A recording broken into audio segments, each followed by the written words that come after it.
రాసే క్రమంలో ముందుగా ఈ విఆర్ఏకి సంబంధించినటువంటి నోటిఫికేషన్ రావటం, దానికి సంబంధించినటువంటి ఎగ్జామ్ రాయటం జరిగింది. ఎగ్జామ్ రాసిన తర్వాత వితిన్ 2 months లోనే రిజల్ట్ రావటం, దాంతో పాటు దానికి సంబంధించినటువంటి పోస్టింగ్లు కూడా ఇవ్వటం జరిగింది.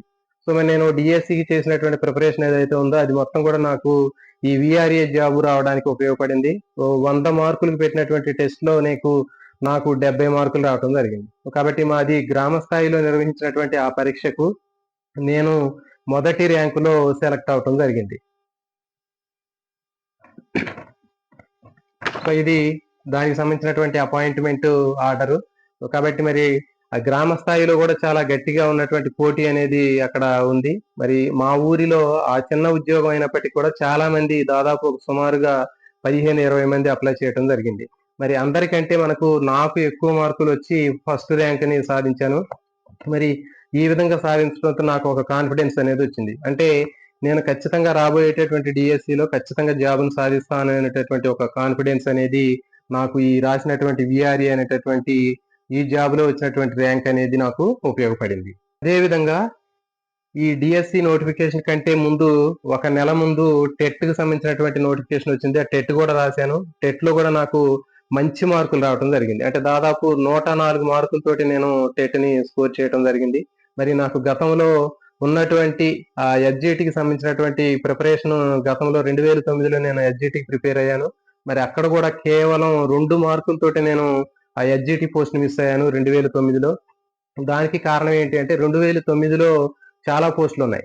ఎస్జిటికి సుమారుగా 90 పోస్టులు ఉన్నాయి. స్కూల్ అసిస్టెంట్ 12 పోస్టుల దాకా ఉన్నాయి. అయినప్పటికీ కూడా నాకు ఎస్జిటి పోస్టులు నాకు రాలేదు. దానికి కారణం ఏంటి అంటే 2009లో కూడా నేను బాగా హార్డ్ వర్క్ చేసి ఎస్జిటి పోస్ట్ ని కొట్టడం కోసం బాగా హార్డ్ వర్క్ చేసి ప్రిపేర్ అయ్యాను. సో ఈ సందర్భంలో అక్కడ ఎగ్జామ్ కూడా బాగా రాయగలిగాను.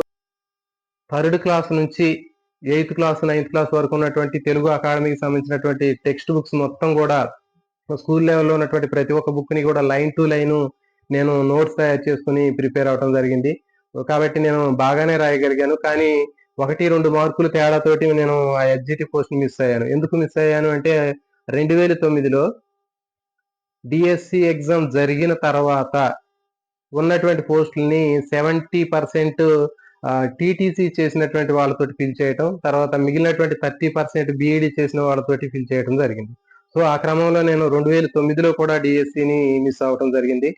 అట్లా పర్సెంటేజ్ ప్రకారం కాకుండా అందరికీ సమానంగా ఫిల్ చేసినట్లయితే 2009లోనే నేను ఎస్జిటి పోస్ట్ ని కొట్టేవాడిని. కాబట్టి అక్కడ కూడా నాకు అదృష్టం బాగలేక 2009లోనూ ఒక 2 మార్కుల తేడాతోటి ఆ ఎస్జిటి పోస్ట్ ని నేను 2009లో మిస్ అయ్యాను.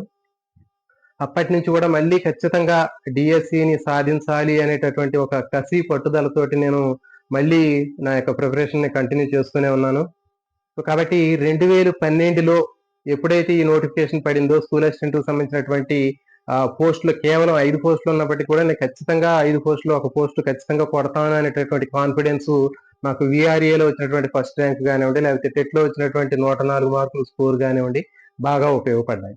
సో ఈ క్రమంలో డిఎస్సికి ప్రిపేర్ అయ్యేటటువంటి క్రమంలోనే విఆర్ఏకి సంబంధించినటువంటి పోస్టింగ్లు కూడా ఇవ్వటం జరిగింది. మరి ఆ విఆర్ఏ జాబ్ సంబంధించినటువంటి పోస్టింగ్లు ఇచ్చే క్రమంలో నేను ఖచ్చితంగా జాయిన్ అవ్వాల్సినటువంటి పరిస్థితి ఏర్పడింది. మరి ఆ విఆర్ఏ జాబులోకి జాయిన్ అయ్యేటప్పుడు నాకు వచ్చినటువంటి ఫస్ట్ ర్యాంక్ చూసి నేను ఆనందించాలో లేకపోతే ఆ జాబ్ లో జాయిన్ అవుతున్నందుకు బాధపడాలో అర్థం కాలేదు. ఎందుకంటే మరి నేను జాబ్ లో జాయిన్ అయినట్లయితే ఖచ్చితంగా ఆ రోజు నుంచి కంపల్సరీగా డ్యూటీలోకి జాయిన్ అవ్వాల్సినటువంటి అవసరం ఉంటుంది. మరి ఆ డ్యూటీలోకి జాయిన్ అయినట్లయితే కంప్లీట్ గా వర్క్ అనేది చాలా హెవీగా ఉంటుంది. మరి ఆ సందర్భంలో మరి నేను డిఎస్సి ప్రిపరేషన్ అనేది కంప్లీట్ గా పక్కన పెట్టాల్సినటువంటి అవసరం ఉంటుంది. మరి దానికి శాలరీ మాత్రం కేవలం 3,000 రూపాయలు మాత్రమే శాలరీ అని చెప్పాను. ఆ 3,000 రూపాయల శాలరీ కోసం నాకు లైఫ్ టైం అచీవ్మెంట్ గా ఉన్నటువంటి ఆ స్కూల్ అసిస్టెంట్ బయాలజీ పోస్ట్ ని ఖచ్చితంగా కొట్టాలి అనేటటువంటి ఆ థాట్ ని మొత్తం కూడా పక్కన పెట్టాల్సినటువంటి అవసరం వచ్చింది. కానీ నేను ఎట్టి పరిస్థితిలో కూడా ఈ జాబ్ చేస్తూ ఉన్నప్పటికీ కూడా ఖచ్చితంగా స్కూల్ అసిస్టెంట్ కు సంబంధించినటువంటి ఆ సబ్జెక్ట్ ని ఎట్టి పరిస్థితుల్లో వదిలిపెట్టకుండా చదవాలి అనేటటువంటి ఒక గట్టి కాన్ఫిడెన్స్ నాలో డెవలప్ అయింది. ఆ క్రమంలోనే నేను ఆ విఆర్ఏ ఉద్యోగం చేస్తూనే డిఎస్సికి ప్రిపేర్ అవడం జరిగింది. జాబ్ చార్ట్ ని ఒకసారి మనం చూసినట్లయితే ఓటర్ల జాబితాను తయారు చేయటం, తర్వాత క్యాస్ట్ ఇన్కమ్ సర్టిఫికేట్లకు సంబంధించినటువంటి ఇన్ఫర్మేషన్ మనం కలెక్ట్ చేయటం, తర్వాత బూత్ లెవెల్ ఆఫీసర్ గా డ్యూటీలు, తర్వాత తుఫాన్లు వచ్చినప్పుడు ఆ పంట నష్టానికి సంబంధించినటువంటి డీటెయిల్స్ కలెక్ట్ చేయటం. సో ఇట్లాంటి డ్యూటీలు అనేవి ఉండేవి. ఇంకా మేము చేసేటటువంటి అసలు డ్యూటీ ఏంటి అంటే విఆర్ఓ గారి దగ్గర అసిస్టెంట్ గా ఉంటడం. మా డ్యూటీ అనేది విఆర్ఓ గారి దగ్గర అసిస్టెంట్ గా ఉండటం. విఆర్ఓ గారు వచ్చినప్పుడు ఆ ఆఫీస్ ని శుభ్రం చేయటం, వాళ్ళ పక్కన నిలబడటం, ఆ ఫైల్స్ పట్టుకోవటం. సో ఇట్లాంటివి ఉండేది. కనీసం మనం కూర్చోవడానికి ఒక చిన్న కుర్చీ కూడా ఉండేది కాదు. మనం చేతులు కట్టుకొని అక్కడ నిలబడాల్సినటువంటి పరిస్థితి వచ్చింది. సో మరి ఇంత చదువు చదివి ఎంఎస్సి బిఈడి చేసి ఒక చిన్న మద్దుకూరు ఉద్యోగం చేయటం ఏంటి అని చాలా మంది హేళన చేయటం జరిగింది. వీడి పరిస్థితి వింటే ఇక అంత చదువు చదివి ఒక డొక్కు సైకిల్ వేసుకొని విఆర్ఏ జాబ్ చేస్తున్నాడు, ఒక మద్దుకూరు ఉద్యోగం చేస్తున్నాడు అని చాలా మంది కామెంట్ కూడా చేయడం జరిగింది. సో మరి నాకు అప్పుడు నాలో ఇంకా కసి అనేది బాగా పెరిగింది. ఖచ్చితంగా నేను వీళ్ళందరికీ సరైనటువంటి సమాధానం చెప్పాలి అనేటటువంటి ఉద్దేశంతో ఎక్కువగా ఇంకా నేను డిఎస్సి ప్రిపరేషన్ కి ఎక్కువగా సీరియస్ గా ప్రిపరేషన్ ని స్టార్ట్ చేయడం జరిగింది.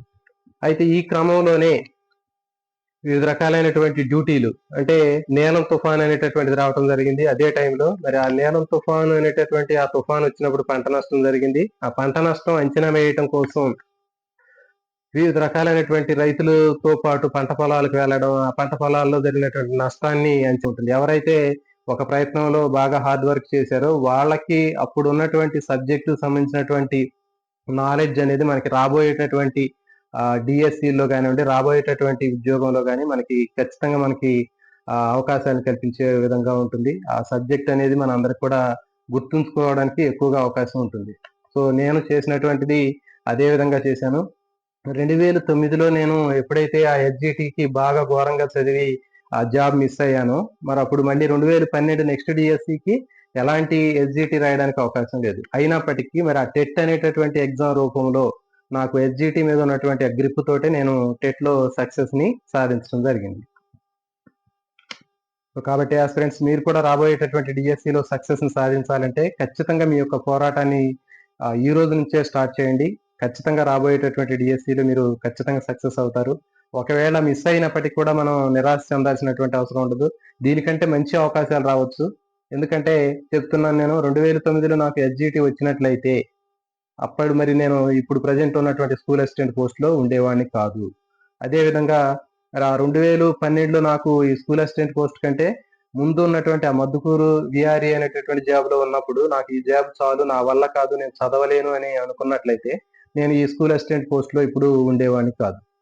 కాబట్టి మనం ఎప్పుడైనా సరే మనం అనుకున్నటువంటి టార్గెట్ రీచ్ అయ్యే వరకు మధ్యలో వచ్చేటటువంటి ఎలాంటి ఒడిదొడుకులైనా సరే మనం ఖచ్చితంగా ఫేస్ చేయాలి. ఖచ్చితంగా మనం సక్సెస్ ని సాధించడానికి అవకాశం ఉంటుంది.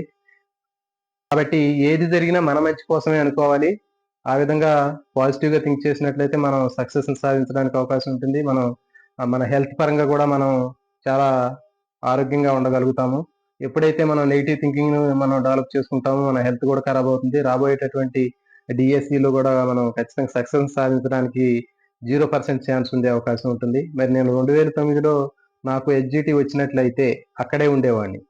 మరి ఇప్పుడు దానికంటే ఇప్పుడు రావటం వల్ల మనకి చాలా ప్లస్ పాయింట్స్ అనేవి కనిపించాయి. ఏంటి అంటే 2012లో వచ్చినటువంటి స్కూల్ అసిస్టెంట్ ఎస్జిటి కంటే పెద్ద పోస్ట్. అంటే నేను ఒక 3 సంవత్సరాలు చాలా స్ట్రగుల్స్ ఫేస్ చేశాను. మరి ఆ చేసినటువంటి స్ట్రగుల్స్ కి ఫలితము డబుల్ గా ఎక్కువగా దానికంటే రెట్టింపు ఉంది. అక్కడ పోస్ట్ చిన్నది 2009లో ఎస్జిటి వచ్చినట్లయితే మళ్ళీ నేను స్కూల్ అసిస్టెంట్ ప్రిపేర్ అయ్యి ఉండేవాడిని కాదు.